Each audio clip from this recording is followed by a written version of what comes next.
Salve pessoal, Júnior aqui, seja bem-vindo ao meu canal, trazendo a nossa terceira parte aqui do nosso sistema de inventário novo, né, o V2. E diferente agora, né, do nosso primeiro inventário, que a gente representava o ícone em cada slot, né, o slot comportava aquilo, aqui a gente vai usar um objeto. Então o objeto vai guardar a referência do item na posição que ele precisa ser salvo no inventário. É muito complexo explicar assim sem mostrar um exemplo, mas eu vou me esforçar aqui durante o vídeo explicando para vocês cada passo, cada etapa. Nessa parte a gente vai usar uma grande quantidade de funções e macros, porque é assim que tudo vai funcionar. E eu vou explicar da melhor forma, mas se ficar com dúvida, deixa aí nos comentários. Lembrando, esse projeto vai estar disponível para o download assim que a gente terminar, beleza? Eu não vi sentido em, cada vídeo eu disponibilizar essa etapa para vocês baixarem. Baixou esse, sendo que no próximo vídeo já vai ter outro para baixar e não é conclusivo. Então, melhor a gente terminar tudo e vai um projeto completo para vocês. Dali você consegue, com as explicações durante o vídeo, você consegue lá mexendo, desmontando e tentando ampliar e deixar mais sofisticado ou mais personalizado para o seu projeto, beleza? Mas vamos lá. Primeiro de tudo a gente vai falar para o nosso item master, né? Então vou abrir o item master aqui. Eu vou falar para o item master que ele vai usar essa referência aqui desse objeto aqui, beleza? Esse objeto vai ser o nosso item aqui, ó. Por exemplo, eu tenho meu item no mapa aqui. Esse é o meu herb. Então eu vou falar para esse herb aqui, quando eu coletar ele, guardar todas as informações desse item nesse objeto aqui, que vai ser ele que vai ficar dentro do meu inventário. Então, se ele ocupar 4 quadradinhos lá, 2 em X e 2 em Y, ele vai falar para o item objeto, falar para ele, opa, desenhe isso para mim, e ele vai ser representado ali. Então esse objeto vai ser representado ali no inventário, beleza? Vamos por partes. É estranho sem ver, né? Mas eu preciso fazer essa introdução para explicar mais ou menos para vocês o que a gente vai ver nesse vídeo. Então vou abrir meu item master. Eu já deletei o evento tick aqui, tá? Eu comecei a gravar sem o microfone. Mas vamos lá. Vou criar uma nova variável. Vou chamar de item objeto obj master. Ok? E ele vai ser do tipo desse item aqui, ó. Item objeto. No caso eu coloquei item obj. Ok? E objeto referência. E ele vai ter a configuração de instância editável e expose on spawn, ou seja, assim que a gente colocar esse item aparecer no mundo, a gente vai referenciar quem ele é no mapa, né? Então, se ele é um herb, ele é uma arma, enfim. Vou pegar a referência dele aqui, vou dar um get. Posso chamar um isValid aqui ou clicar aqui, ó. Os dois é o mesmo sentido, tá? E converter aqui para o validate get. Não faz diferença qualquer um, qualquer outro, tá? O importante é se ele é válido ou se ele é inválido, beleza? Então, para funcionar legal pra gente, eu vou criar uma função aqui. Então, a gente vem aqui no mais... Vou colocar o nome da função de create default item obj. O nome é compridão, mas é necessário. Acho que é a primeira vez que eu vou chamar essa função aqui, eu vou tentar explicar para vocês mais ou menos o que ela faz, tá? Então, a gente chama um construct object from class. Okay? A gente vai construir um objeto pela classe dele. Então, a classe dele vai ser o quê? Item obj, certo? Que é esse item referência que eu criei, ok? Esse alter aqui, ó, ele já traz para mim a referência de self. E é isso mesmo que eu vou chamar, self. Ok? Então, esse item master aqui vai falar que ele vai construir esse objeto dentro dele. Então, ele vai ter uma referência, uma construção desse objeto dentro do meu ator, ok? Quando for o herb, ele vai criar uma referência desse item objeto para ele também, beleza? Mas vamos por partes aqui, porque a gente precisa fazer algumas coisas. Vejam, ele está pedindo uma classe referência, então eu tenho herb e pedra, que são os itens que eu criei no momento. O que eu posso fazer aqui? Para evitar de cada ator que eu criar, eu ter que ir aqui, ó, vamos lá, vamos mostrar aqui. Cada ator que eu criar, eu ter que vir aqui, vamos lá, vim aqui na função e dar um override nesse create aqui que eu criei, que senão fica inviável. Imagina, você com 500 itens tem que fazer isso 500 vezes. Não precisa. Porque no meu item master eu posso falar para ele, get self, então get class também. Ok? Então eu pego a classe. E isso, o filho dele já vai estar herdando. Então o herb vai falar, opa, eu sou o herb aqui agora, esse self não é mais item master, eu estou dentro de herb agora. Então ele vai falar, opa, a classe do item herb é herb, por exemplo. Ele vai entrar aqui, pedra, é pedra, enfim, ele vai setar essa informação dentro desse carinha aqui. E eu vou precisar de mais algumas informações aqui, tá? Então, vou fechar esse herb aqui. Vou voltar no evento construtor aqui, lembra? A gente já cadastrou o static mesh, se ele for válido, é claro, né? O que eu vou pegar mais aqui, ó? Eu vou pegar a posição de x e y aqui, então o que eu vou fazer? Eu vou promover aqui só, tá? Então vou promover como variável aqui, vou deixar o mesmo nome, y também. Ah, eu peguei o x, como é que eu fiz? Ah, eu peguei o y, não tem problema. Vou pegar o x agora, promover ele aqui agora.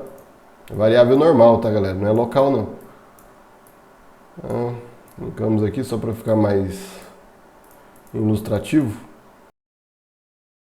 Ok, vou pegar o thumbnail normal aqui. Vou chamar um reroute aqui nele. Vamos promover aqui também. Então, os únicos que vieram para o momento aqui são esses. X, né, o size em X, size em Y e o thumbnail. Eu não sei porque ele não puxou com o nome aqui. Deixa eu colocar aqui, thumb. Só que vejam, essas informações aqui que eu estou criando aqui, eu tenho que mandar ela para o meu objeto. Porque o objeto que ele vai ter que saber qual que é o tamanho em X, qual que é o tamanho em Y, qual que é o thumbnail que eu vou usar, enfim. O Static Mesh não é importante, porque ele não vai precisar saber disso. Ele está no mundo lá, depois quando a gente for arrastar ele para o mapa, a gente vai recuperar essa informação. Mas, por enquanto, esses valores são importantes para ele. Então, o que a gente vai fazer aqui, ó, vamos voltar aqui no nosso construtor aqui. Vou abrir o meu item objeto e vou criar essas variáveis aqui, ok? Então, eu vou chamar size x. Vamos pegar integer aqui. Vou dar um Ctrl D nele aqui para duplicar. E aí vai ser size em x, agora vai ser size y. E agora eu vou criar mais um que é o thumb, né? E ele vai ser do tipo material instance. Objeto de referência. Todos aqui vão ser do tipo instância editável e expose ou spawn. Ok? Então, x, y e o nosso thumb vai ser também expose ou spawn. Beleza? Compilamos e salvamos aqui. Se a gente voltar no nosso item master, onde a gente está criando essa função, então a partir do momento que eu criar, né, construir esse objeto, eu der um refresh aqui, ó, ele vai trazer todos esses valores para mim. Como eu já criei essas variáveis aqui no construtor, eu posso pegar a variável y, né, linkar no y aqui, o x, linkar no x, e o thumb, linkar aqui, ok? Então, a partir do momento que a gente construir o item que está no mapa, der o begin play, a gente vai chamar essa função aqui. Vou chamar o return aqui. E vou mandar esse valor aqui, ó, para ela, ok? Então, compilamos e salvamos aqui e vamos voltar para o nosso evento gráfico, que é onde a gente vai criar ele. Então, se não for válido, tá? Esse objeto aqui não é válido. Começou o jogo, eu não tenho nenhum objeto, nenhum item objeto configurado nesse item aqui que está no mapa. Novamente, herb, pedra, arma, enfim, o que seja. Vou pegar essa função e vou linkar aqui no is not valid. Ou, se você estiver usando outro nozinho lá, que não é válido, ok? E agora é bem tranquilo, né? Se esse item aqui não é válido, então eu vou pegar ele novamente, né? Item objeto master, vou dar um set. Lembra, esse é esse carinha aqui, tá? Então, a gente linka aqui e seta esse item nele. Então, só recapitulando, quando o item for para o mapa, quando começar o jogo para esse item, seja o item que for, ele vai criar um item objeto master para ele, beleza? Então, tá feita essa parte aqui. Agora vamos para a parte realmente dita, né? A gente já tem uma referência no nosso objeto aqui e a gente vai fazer o quê? A gente vai adicionar agora o item no nosso inventário, beleza? Então, a gente já tem a referência do nosso player aqui. Eu vou pegar meu get inventário componente. E lá no meu inventário componente eu vou criar uma função agora, que vai ser o nosso add to invent. A gente já criou uma função dessa lá no primeiro inventário, né? É quase a mesma coisa. Muda algumas coisas, claro, mas a ideia é a mesma. Vamos verificar se tem espaço vazio. Se tiver, a gente coloca o item. Se não tiver, a gente vai informar para o player que o inventário está cheio. Ou não tem espaço disponível para aquele item, beleza? Esse objeto eu posso fechar por enquanto. Vou salvar aqui meu item master, vou deixar ele aberto, que eu vou estar usando ele. Vou voltar na pastinha, componente, vou abrir meu inventário componente aqui. Voltamos para o gráfico, ok. Depois vou mexer numa coisa aqui, mas vamos criar uma função. A gente vai criar muitas funções, então atenção aqui. Primeira função, add to invent. Essa primeira função, ela vai ter, na verdade, quase todas as funções que a gente for criar, a gente vai pegar uma referência desse objeto que a gente criou. Ele que vem para o inventário, não o item master. É esse objeto que vai vir. No primeiro inventário a gente usava muito a referência do slot. Então o slot tinha uma referência do item struct. Aqui vai ser diferente. Vai ser o objeto que vai ter a referência do nosso item. Beleza? É quase a mesma coisa. Mas ao invés de usar o slot, a gente vai usar o objeto. Então vou criar um input aqui. E vou chamar de ref item obj. E ele vai ser do tipo, claro, né? Item obj. Objeto referência. Compilamos e salvamos aqui. Vou verificar se esse item aqui é válido, né? Às vezes eu estou coletando um item, ele está com algum erro, alguma coisa, então não tem um objeto para ele. Então, vou verificar se é válido aqui. Vou chamar o isValid aqui mesmo. Eu vou coletar o item apenas se o objeto dentro dele for válido. Então, de cara, eu já vou chamar um for each loop. Tá, o array que eu vou ter que percorrer nesse for each loop vai ser do mesmo tipo desse referência que eu tenho aqui do item objeto, beleza? Então eu vou criar aqui uma referência dele, ok? Vou criar só como item objeto, porque senão ele vai reclamar aqui. Item obj, ok? Ele vai ser do tipo item obj novamente. Só que ele vai ser um array, ok? Eu posso ter mais de um item. Eu vou ter mais de um item, né? Então compilamos e salvamos aqui. Ele reclamou ali porque o nosso array está vazio, né? Então vou dar um get e vou pegar aqui e linkar aqui, beleza? Compilamos e salvamos aqui. A partir do momento que isso aqui, esse loop terminar, eu já vou chamar um return aqui, ó. E no return eu vou deixar uma saída nele como booleana. E vou colocar o nome dela de sucesso, ok? E vou deixar inválido aqui, ou seja, não vai ser sucesso quando completar isso aqui. Aqui em cada loop, agora imaginem assim, visualizem aí, a gente está olhando para o nosso inventário. Eu vou percorrer os slots à procura de slot vazio que comporte o meu item. Então o meu item, esse item precisa ocupar uma posição. Então eu vou encontrar um bloquinho livre dentro do meu inventário. Esse item agora eu preciso de, sei lá, 4 posições em X. Então eu vou percorrer meu inventário todo procurando em posições sequenciais de 4 slots vazios, ok? Então a gente vai fazer isso agora. Então para procurar isso eu vou criar mais uma função aqui, ó. Vou chamar de isIndexFree, por exemplo. Então, se esse index aqui está vazio, ele vai ter, novamente, uma referência do meu item obj, ok? Ele é do tipo item objeto, objeto referência. E eu vou ter mais uma que vai ser o index, ou seja, eu vou querer saber qual index que ele está percorrendo. Então, index, e ele é um integer, ok? Index é números inteiros. Vou chamar a sequência aqui. E na segunda posição, no caso no número 1 aqui, né, ele vai correr no 0 primeiro. Quando ele terminar o 1, eu vou chamar um return, para mim não esquecer. E ele vai ter um output aqui de booleano também, e vai ser sucesso. E vou marcar esse aqui true. Se ele percorrer por todo esse sistema que a gente vai criar aqui agora, e não sair em nenhum momento em uma negativa, ou seja, ele não vai encontrar um item, ou ele não vai encontrar o espaço ocupado, ele vai percorrer tudo e vai vir na segunda posição e vai marcar sucesso. Se em qualquer espaço ele encontrar ou um item ou uma posição que não caiba meu item, ele vai sair como falso ali na frente. Então percorreu tudo, não encontrou nada que faça ele cair em falso, ele vai cair em true, beleza? Então a gente vai seguir aqui agora. Para percorrer meu index, eu vou criar um macro aqui agora, tá?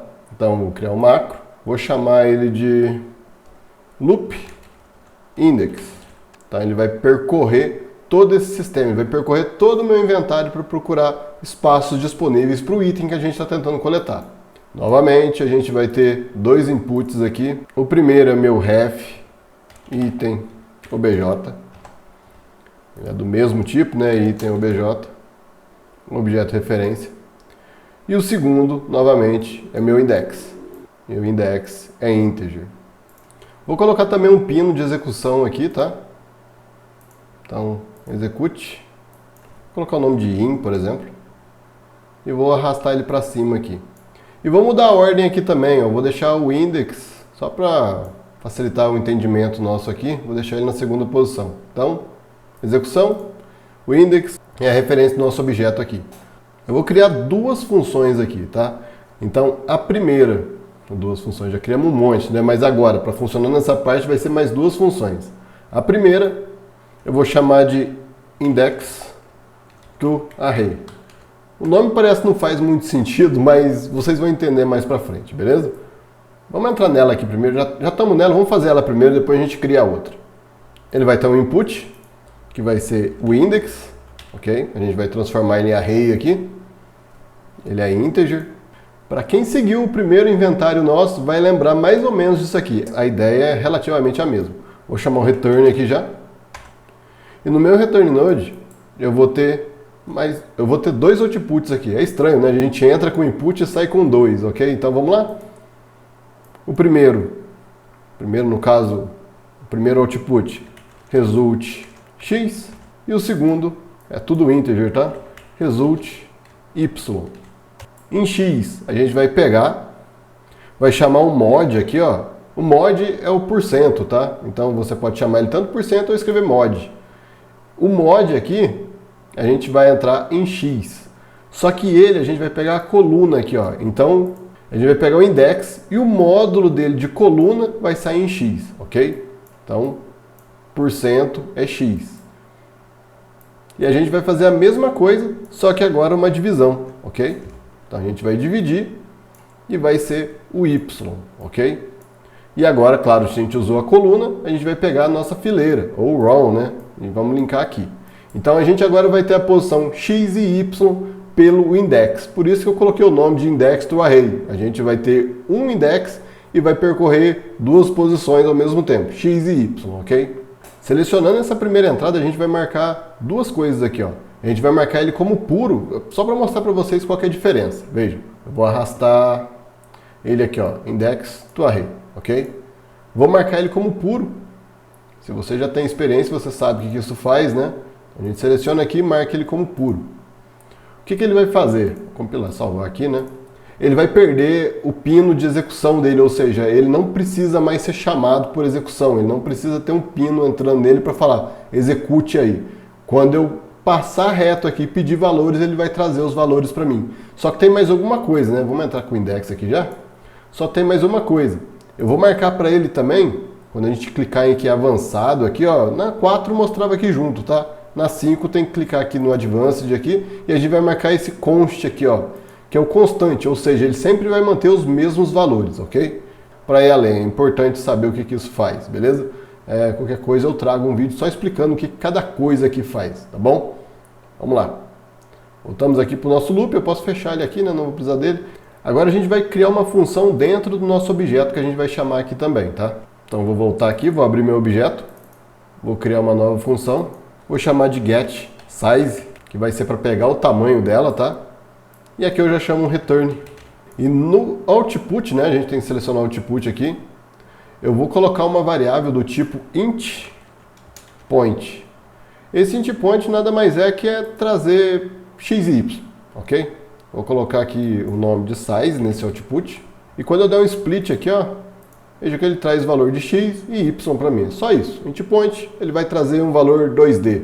Então eu vou pegar o size x aqui. Lembra que o size x está exposto, então quando a gente cria aqui, a gente manda esse valor do item. Então vai fazendo aquele efeito escada, né? Vamos pegando referência e vamos passando aqui. Vamos lá?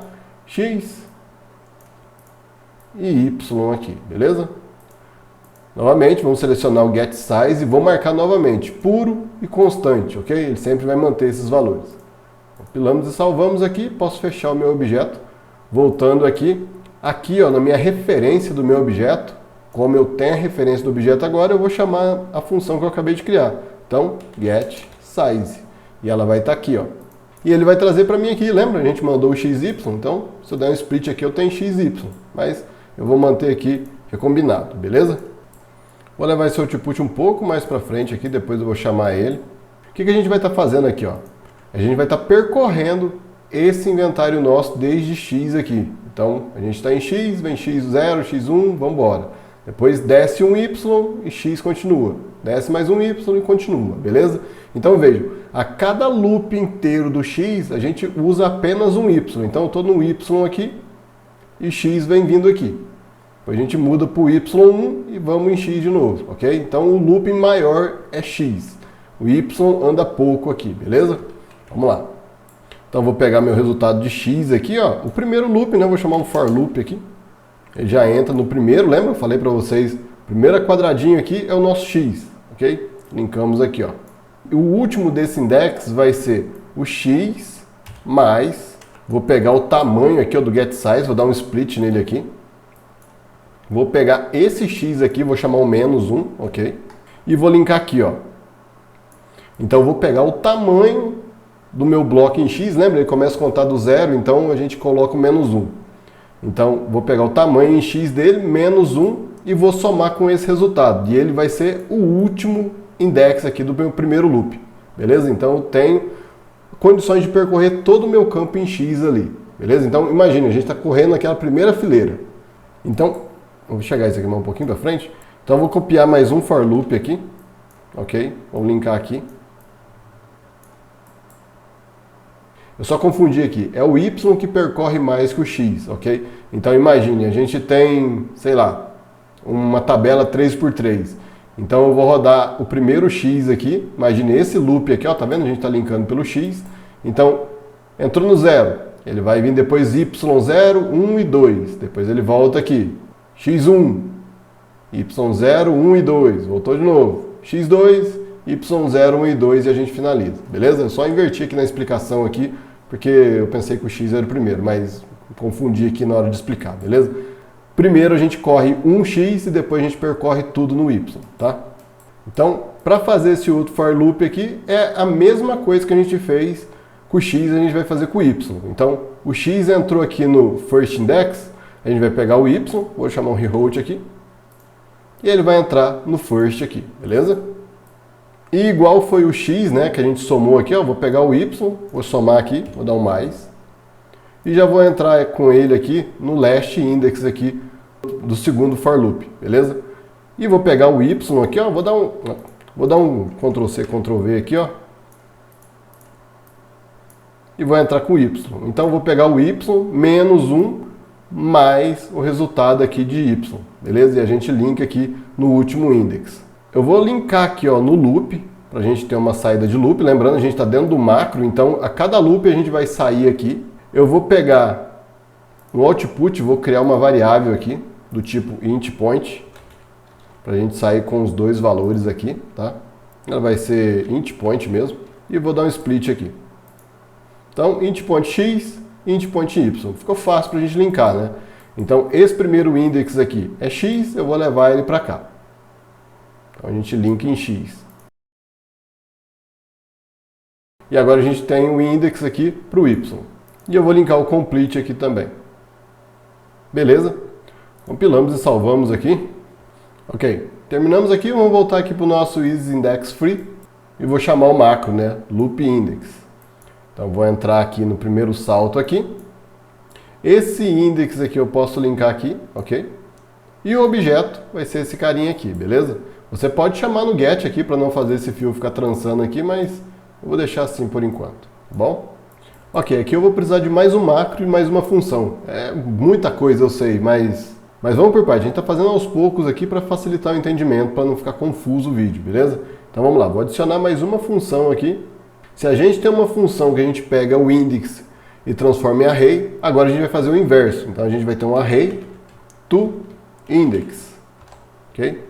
E ela vai ter um input só, que vai ser o meu int_point, e a gente pode chamar de int_point também. Posso dar um split aqui, e vou chamar o return node. Diferente do outro, né, que era o inverso, o index do array. A gente entrava com o index e a gente saía com o int_point. Aqui a gente entrou com o int_point e vamos sair apenas, né, no output aqui com um integer aqui, tá? A gente pode colocar o nome de index. Para facilitar o entendimento, vamos pegar a posição de x mais e já vou entrar aqui no index, beleza? Então, x mais alguma coisa sai no index. Vou pegar o y, vou multiplicar pelo número de colunas, tá? Então vou pegar a coluna aqui, multiplicado pelo y e vou entrar aqui mais. Então, posição de x mais o y multiplicado pelo número de colunas, a gente tem no nosso index. Isso aqui vai facilitar para a gente entender qual posição exata a gente está em cada bloquinho. A gente percorreu, a gente sabe qual posição, qual que é o index que a gente está percorrendo.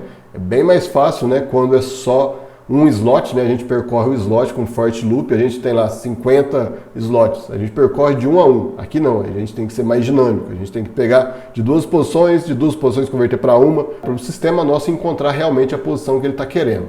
E novamente, esse carinha aqui a gente vai marcar como puro e constante. Compilamos e salvamos. Muito bem, vamos voltar aqui no nosso isFree-Index, ok? Vou pegar o array to index e a gente entra com o int point aqui. E como eu falei para vocês, a gente vai ter um macro aqui agora, tá? Eu vou chamar de point is valid, ok? Para me saber se o ponto que eu estou olhando é válido ali. E atenção aqui para não confundirem a entrada e a saída, tá? Então a gente tem um input aqui do tipo int point, vou chamar novamente de int point. Quando eu der um split nele aqui, ele vai trazer int point x e y, e eu vou ter também um input aqui de execução. Então eu vou chamar direto um branch aqui, ó. E posso pegar a execução e linkar para trás aqui, ó. Ele cria o pino para mim aqui, eu vou subir, né? Vou deixar a execução sempre em cima. E a gente vai ter algumas comparações para a gente saber se a posição é válida, ok?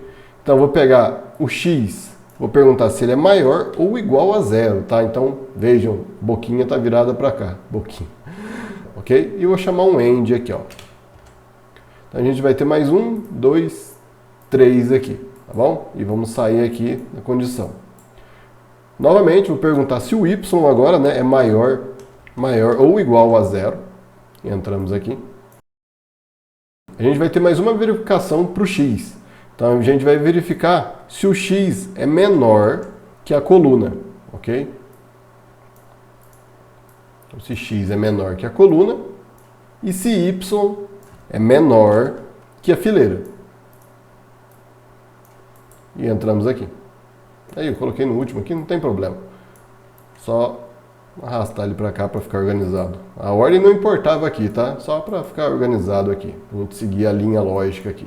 E a gente no output aqui a gente vai ter um true ou um false. Ok? Só isso. Compilamos e salvamos. Posso fechar esse cara aqui. Posso fechar esse aqui também. Posso fechar esse outro. E agora aqui eu vou puxar esse macro aqui, ó, point valid. E a gente, a cada loop, a gente vai perguntar para ele se ele é true ou falso aqui. Então, igual a gente entrou com o int point aqui, a gente vai entrar aqui também. Vou criar mais uma função, que agora vai ser check item index. Dentro dele a gente vai ter um input, que vai ser o index, ok? Eu vou verificar se tem alguém lá nesse index aqui. Então o index é do tipo integer. Vamos sair de cara aqui com o branch. E vejam só, agora a gente já está percorrendo o nosso inventário, ok? A gente está correndo, a gente já tem sistemas procurando lá. Quando a gente coletar um item, ele vai percorrer todo o nosso inventário para saber se naquela posição, se aquele item com aquela configuração cabe em algum local, beleza? Por enquanto a gente não está rotacionando, não está verificando rotação, nada. A gente só está verificando se o item da forma que ele está, ele cabe no nosso inventário, beleza? Então, como eu tenho esse objeto do tipo array aqui, ó, eu vou perguntar primeiro se esse array aqui, ele tem um index válido, ok? Então, is valid. E vou linkar o index aqui, ó. E esse daqui vem no branch que a gente criou aqui. Sendo válido esse array aqui, a gente saindo no true, o que eu vou fazer? Eu vou pegar esse item objeto e vou dar um get a copy. Então, vou pegar uma cópia desse carinha. Então, eu vou querer saber qual que é o index que ele está. Vou pegar esse index e vou linkar aqui, beleza? Então eu já sei aonde o item está posicionado, se ele existir, é claro. Ele existindo, eu chamo um return aqui, vou criar uma booleana aqui no output, vou chamar ela de sucesso, ok? Vou marcar ele true, beleza, encontrei o item, deu certo. E vou linkar aqui, ok? Então eu tenho o output aqui, e vou colocar item objeto, ok? Item obj. Okay? Então eu tenho um item ali. Se for falso, eu vou chamar o return e vou deixar ele assim. Vai ser uma falha aqui, né? O sucesso vai estar como falso e o objeto vazio. Compilamos e salvamos. Posso fechar ele aqui. Voltamos aqui, vou trazer ele para cá, né? Check item index. Se for true, eu vou linkar aqui, ok? Então tem um ponto, estou verificando tudo. E eu tenho meu index aqui, ó. A gente linka aqui, tá bom? Tá vindo do array to index e a gente linka aqui. Isso aqui sendo sucesso, eu vou chamar um branch aqui, ok? E agora, para variar, eu vou criar mais uma função aqui. Agora sim, galera, estamos chegando no final. Add to index, ou seja, eu vou adicionar o item naquele index. Achei a posição, ele cabe ali, estou adicionando naquela posição agora, beleza? Então, novamente, no input aqui, eu vou ter o index, que vai ser uma integer, e vou ter o meu item objeto. Então, item obj do tipo item obj, objeto referência. Como eu já tenho criado o macro, por isso que eu criei o macro, para mim não precisar ficar refazendo aqui as mesmas ligações, beleza? Então, como eu tenho meu loop index aqui, ó, eu vou rodar ele, ou seja, eu tenho aqui a entrada, o index e o objeto. E agora é só a gente linkar o nosso quebra-cabeça, né? Então, a cada loop que ele der, eu vou chamar aqui, ó, vou pegar meu array aqui e vou dar um set array element. Então, a cada loop ele vai adicionar esse item objeto na posição ali. O index aqui, ó, vejam, a gente está saindo com int point aqui, lembra? Então, é um array. E aqui eu tenho um index. E a gente já tem a nossa função que faz essa conversão, nosso array para index. Então, vou puxar aqui, ó, a nossa função array to index. Vou linkar aqui, ó, int point to int point. E a gente tem um index e a gente linka aqui. Compilamos e salvamos aqui. Ok, vamos voltar para o nosso add to event e a gente vai linkar as funções que a gente criou, beleza? Então, eu vou pegar aqui, ó, is index free. A gente está rodando o nosso loop aqui, ó. Então, a cada loop a gente verifica aqui. Vou pegar desse item aqui, ó, desse item objeto aqui, ó. Vou chamar um reroute. Estou no add to event, tá? Vamos criar um reroute aqui também. E vamos linkar aqui, ó. Então, a cada loop desse index a gente linka aqui. E a gente pergunta, opa, tá livre isso aqui? Se tiver livre, a gente chama um branch. E a gente vai chamar o nosso add item to index. A gente linka aqui no true. Beleza? Novamente, a gente tem o nosso index aqui, ó. Vou puxar ele para cá. A gente linka aqui. E o objeto é o mesmo aqui, ó. Reroute. E a gente adiciona aqui. E aqui a gente chama o return e adiciona sucesso aqui. Deixa eu só ver se eu não comi bola em algum local aqui. Ah, esqueci de terminar o isFree aqui, ó. A gente tem aqui na segunda posição da sequência aqui, ó, se a gente rodar, só para explicar mais ou menos como é que funciona a sequência. A sequência ela faz da seguinte forma. Ela vai disparar aqui e vai rodar isso aqui até ela terminar. Enquanto ela não terminar isso aqui, ela não vem para a segunda posição. Mas claro, isso aqui é muito rápido, então você acaba pensando que os dois estão executando ao mesmo tempo, simultâneo, mas não é. Ele vai executar isso aqui primeiro. A partir do momento que ele disparou aqui, ele rodou esse macro nosso, saiu no falso, eu já vou chamar um return aqui, ó, e vou deixar falso. Ou no caso, sucesso, falso aqui. Só que tem mais, né? Vou clicar duas vezes aqui só para ficar organizado. Só que tem mais. Se nesse branch também ele for falso, ou seja, ele não encontrou index disponível, ele vem aqui e já sai no falso também. Beleza? Então, acaba que ele não vem para essa segunda parte aqui e deixar true. Ele já saiu como falso aqui. Lembra? O return node meio que colapsa essa função minha. Ele teve um retorno aqui. Então, ele não vai vir para a segunda parte. Ele só vem para a segunda parte se ele sair tudo aqui sem nenhuma alteração. Ou seja, ele só vai sair daqui quando ele terminar esse complete aqui, ó. Ele terminou esse complete, ele não tem para onde ir, ele vem para a segunda posição. Beleza? Não tem um return aqui, ó. Eu poderia pôr o return como positivo aqui? Não, porque eu tenho que esperar ele terminar isso aqui como sucesso. Senão, só para resumir, esse complete ele roda independente se isso aqui vai sair como falso ou não. Então, por isso que eu coloquei uma sequência aqui para ser verdadeiro aqui. Beleza? Se eu coloco aqui, pode ser que aqui na frente ele queira cair no falso. Então, não posso colocar aqui. Eu tenho que colocar quando ele realmente terminar toda essa sequência aqui para frente. Beleza? Por isso que eu não linkei aqui no falso aqui, porque senão ele termina esse loop aqui e antes dele terminar tudo isso ele já finalizou essa função aqui.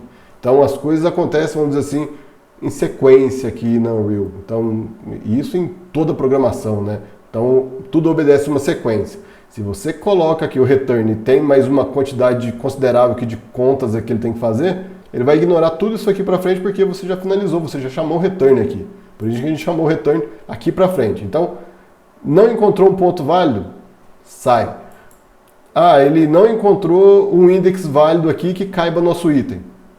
Sai também como insucesso. E agora mais um, ok? Vou pegar esse objeto, vou perguntar se ele é válido. Então a gente sai no true aqui, ó. Novamente, se ele encontrou um objeto, tipo, ele percorreu todo o sistema e encontrou um objeto lá que é válido, ele sai também que ele não tem espaço. Já tem um objeto ali, ele não vai conseguir colocar outro por cima, a não ser quando for cumulativo. Então a gente vai voltar nessa parte aqui em próximo vídeo, beleza? Mas por enquanto ele vai ser falso aqui, ele não vai conseguir colocar o item lá, beleza?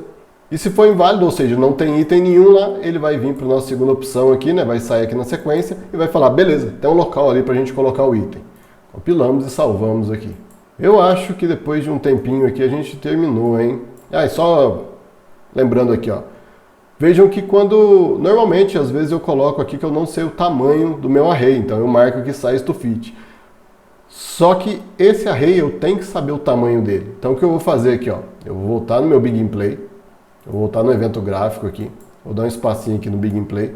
Vou chamar minha referência do item aqui, ó, item objeto aqui, né? E vou chamar um resize. Linkamos aqui e vou continuar como foi aqui pra gente criar o nosso MyHunt, beleza? O importante é aqui, como é que eu sei a quantidade de slots que eu tenho no meu inventário? Veja, eu vou abrir meu player aqui só pra... programação é 90% matemática, cara. Se você gosta de matemática ou se você gosta de um desafio de conta, você mata isso aqui facinho. Então imaginem que o meu inventário é do tipo 5 por 5, ok? Então ele vai ter 5 colunas e 5 fileiras. Então, quanto que ele vai ter no total de slots? Vamos lá, vamos desenhar aqui. Então quanto que ele tem aqui, ó? 5, 10, 15, 20, 25, né? 5 vezes 5. Então a gente já matou o que a gente precisa fazer aqui, né? Eu vou pegar o número de colunas que eu tenho, vezes o número de fileiras. No caso do nosso exemplo, vou linkar no resize, claro. Agora o meu inventário, sei lá, é 7 por 3. Então vai ser 7 vezes 3, beleza? Vamos lá? Vamos ver como é que ele ficou agora? Então ficou 7 colunas, né? Lembrando, a coluna é para cima, né? Então 1, 2, 3, 4, 5, 6, 7 e 3 fileiras, tá? As fileiras são no horizontal. Então vamos lá, vamos ver se está funcionando. É claro que para a gente ver isso funcionando, eu vou dar um pulo do gato para vocês aqui, que pode ser um erro e eu vou querer a opinião de vocês, o que vocês acham que está acontecendo aqui. Vejam, teste para vocês aí, já que o vídeo é só para membros do canal, vamos testar como é que está o conhecimento de vocês aí, hein? É interessante isso aqui. E sem trapacear, eu sei que vocês vão ser honestos aí. Vejam, eu vou pegar o meu herb, vou colocar o size dele aqui, o size dele está 1 por 1, beleza? E a pedra também está 1 por 1. Então, tecnicamente, quando eu vim no meu item master aqui, ó, no Begin Play, agora eu consigo chamar o meu add to invent, ok? Então eu posso vir aqui, estou interagindo, né? Então eu preciso da referência do meu item aqui, ó. Meu item objeto é esse carinha aqui, vou mandar ele para cá. Se for true, né? Ou seja, coube no meu inventário, eu vou destruir ele. Então, destrói actor. Então, se isso aqui tudo funcionar, quando eu coletar ele, lógico, ele não vai aparecer no meu inventário ainda, tá? Mas quando eu coletar aqui, ele sumiu, beleza? Então eu vou vir no meu outro item aqui, coletei ele, beleza. Então, cada um, se a gente já estivesse representando ele aqui no objeto, um ia estar aqui, o outro ia estar aqui, beleza? Só que vejam que interessante, eu vou mudar o tamanho deles aqui. O meu sistema está 7 por 3, eu vou colocar aqui... O meu herb, ele vai ter um tamanho de 8, ok? 8, e a minha pedra vai ter 4 por 4. Então, tecnicamente, os dois itens não cabem no meu inventário, beleza? Eles não cabem porque, imaginem aqui, ó, eu vou entrar. Um eu coloquei 8, então ele não consegue caber aqui, né? 1, 2, 3, 4, 5, 6, 7. Na hora que ele for pedir mais uma posição de X aqui, ele fala, não existe. Ele vai tentar aqui embaixo, não vai achar também, ele vai falar, meu amigão, não cabe. E no outro ele vai vir aqui, 1, 2, 3, 4, beleza, coube, 1, 2, 3, 4, ok, 1, 2, 3, 4, ok, e não acabou meu inventário, não cabe. Então os dois não é para entrar no inventário, beleza? Só que, vejam, eu consigo coletar eles normal. Por que isso? Por que está deixando eu coletar aqui? Porque mesmo eu colocando o tamanho dele, não é para caber, eu mudei o item e o item deixou. Só que vejam, se eu pegar o item herb aqui, ó, e colocar esse no mapa, e vou pegar uma pedra também. Então vejam, esse daqui eu consegui pegar e esse também. Só que esse aqui eu não consigo pegar. E esse aqui também não. Por que isso acontece? Tempo aí, me expliquem aí. Vai ser interessante porque daí eu sei se estão com alguma dificuldade em entender alguma parte da lógica. É lógico, é um vídeo gigante que foi aqui, é muita coisa, é muito macro, é muita função, um vídeo cansativo, por isso que eu deixei para colocar ele no sábado aqui, para vocês ir vendo ele tranquilo aí, com mais folga, tá? Quem ainda trabalha durante a semana, né, tá num dia de folga, assistindo mais calma um vídeo desse. Então, vejam, vou explicar para vocês aqui. Bom, eu não sei, brincadeira, a gente sabe sim. O que acontece? Eu defini o tamanho dos itens aqui? Defini, ok, o item é para funcionar. Só que vejam, no item master, quando eu configuro ele aqui, eu configuro o tamanho dele. A gente está no evento construtor do nosso item. Então, a partir do momento que ele é construído, ele seta o tamanho de X e Y. Só que esses dois itens aqui, ó, esses dois itens aqui já estão no mapa, já estão construídos aqui. Esses dois não, esses dois eu acabei de construir, então ele veio com a configuração legal, ele veio com a configuração nova. Esses estão com a configuração antiga porque eles foram construídos tamanho 1 por 1. Se eu selecionar os dois, der um delete e dar um Ctrl Z, eles tiveram que ser reconstruídos. E agora, quando eu entrar e tentar coletar eles, eu não consigo mais. Beleza? Então, novamente, se eu mudar o item aqui para 1 por 1, e o herb, por exemplo, o herb 2 por 2, tecnicamente eles cabem no meu inventário agora. Só que eles estão com a configuração antiga, eu não consigo coletar eles não vêm para o meu inventário porque no construtor deles está escrito que eles são maiores que o meu inventário. Eu posso resolver de duas formas. Eu posso entrar aqui, né, em qualquer coisa, digitar qualquer coisa aqui, ó, dar um Ctrl Z aqui, por exemplo, que agora a minha pedra foi construída de novo. A minha pedra agora eu consigo coletar. Esse aqui é o herb, a minha pedra é essa. Eu consigo coletar ela. O herb eu não construí, então eu não consigo, ele não atualizou no construtor dele, porque ele já está construído. Novamente, eu posso mexer no blueprint lá, dar um Ctrl Z que ele vai reconstruir, ou apagar e colocar ele novamente no mapa que ele é reconstruído, beleza? Sabiam dessa aí? Já vi gente arrancar os cabelos porque não entendia porque estava funcionando. E é normal isso, então salvem essa parte. Às vezes chega lá na frente, você já está criando o teu item, já está indo para os finalmente, e quando você vai fazer uma modificação lá para ficar mais refinado o seu jogo, nada funciona e dá um desespero legal. Então salvem essa parte aqui. Quando tiver qualquer configuração no construtor, você precisa dar um refresh nos seus itens aí. Beleza? Então, como eles já estão no mapa, eles já foram construídos, os novos vêm com a configuração e os velhos ficam com a configuração antiga. Beleza? Bom, a gente encerra esse vídeo aqui. No próximo vídeo a gente vai sim desenhar os itens no mapa. A gente vai colocar os slots, a gente vai colocar o ícone dele no mapa. Beleza? E depois a gente já parte para o cumulativo, equipamentos, enfim. Beleza? Então, obrigado aí pelo apoio que vocês dão no canal. Espero que não seja um vídeo tão cansativo. Eu vou me esforçar aqui para deixar ele o mais curto possível, mas sem perder as explicações, beleza? Mais uma vez, agradeço a presença de vocês aqui no canal. Até a próxima. Valeu!